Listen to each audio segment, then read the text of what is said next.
back home, there used to be a very popular saying that oyibo women, they like the black guys, they like to make friends with them. So when I came to UK in the past few years, I thought that I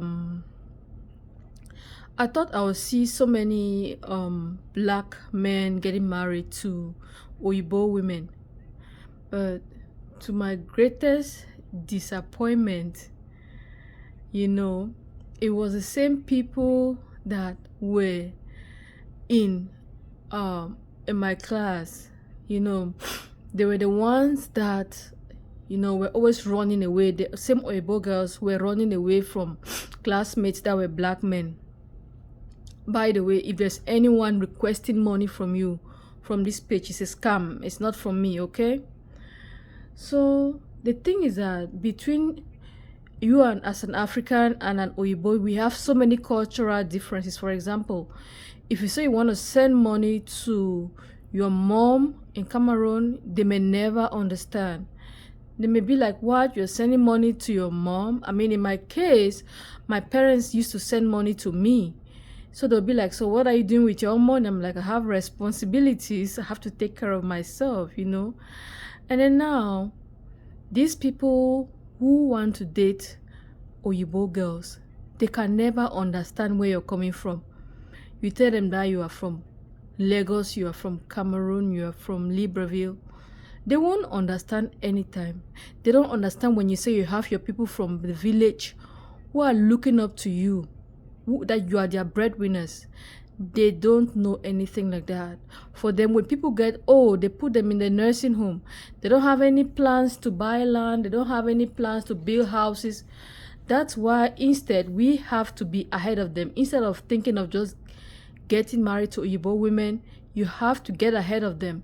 When you go to work and they are being careless, naughty, don't try to behave like them. You have to be very careful because you came from somewhere, so you cannot act like them. They are not afraid that they are going to go back to the village someday. It doesn't concern them. So you see that there's a great difference from where you come from and where they come from. Look at what they eat, for example. What do they eat for breakfast? Is that what you used to eat for breakfast back home? They give you toasted bread and sausage, egg. Is that what you used to eat back home? Baked beans with sugar in it. Is that what you used to eat back home? For somebody like me, if I don't eat real jollof rice or real fufu and soup, I don't feel like I really ate something. Real breakfast for me would be like pap, akra beans, something heavy. So there'll always be a problem, and it's difficult for you to get married to an oyibo. And the things that we find that are funny, they're not even funny for them. Do you know that sometime last work, I was trying to leave work and somebody was coming this way and oyibo was coming this way, and I thought I could greet somebody who was coming, and the person shifted away. I thought we're colleagues, So the person was rather like, what? You want to hug me? You want to come close to me? But if it was my Niger sister, it would be a normal thing, we'll catch up and stuff like that. One day, somebody used to dress very nice. Somebody will dress very nice and come to work. And then you go and tell them that they dress very nice. Just telling somebody that they dress very nice can make you to be called up. You can get written up to come and explain why. So I'm lucky that somebody who was an African did this when he wanted to recommend a certain white lady or akata, or he went to the ears of the person and spoke to the person. Whatever he thought was funny was not funny to them. Our jokes are different. We are worlds apart. It's several worlds apart. You try to make your jokes, they'll be like, what do you mean? What do you mean? You mean you have to explain everything, Some of them believe that there is no light, there's nothing developed back home. You know, everything you try to explain to them, they'll be like, what do you mean? Even the jokes that you're trying to tell them, they'll even believe. They'll even believe, you know? Yeah.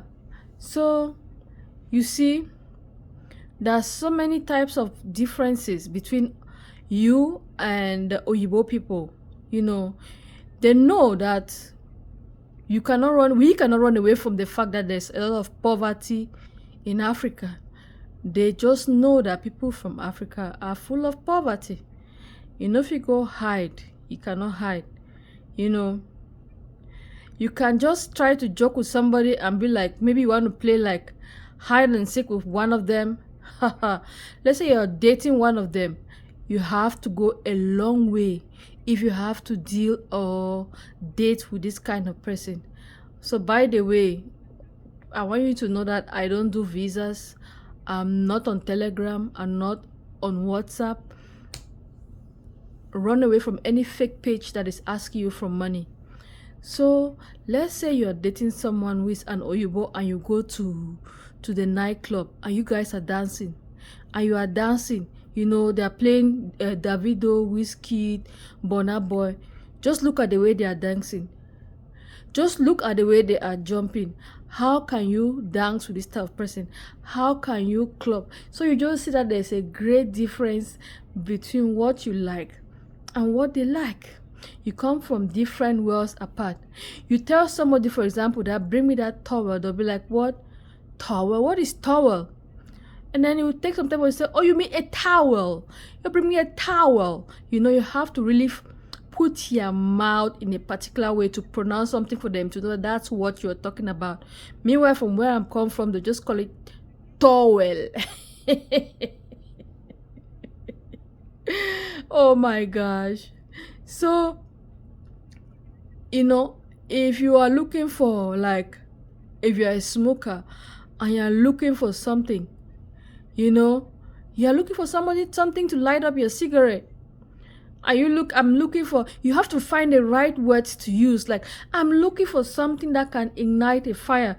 Because if you say like a lighter, or, I mean, if you don't just use the wrong words, you might just get yourself into trouble, you know.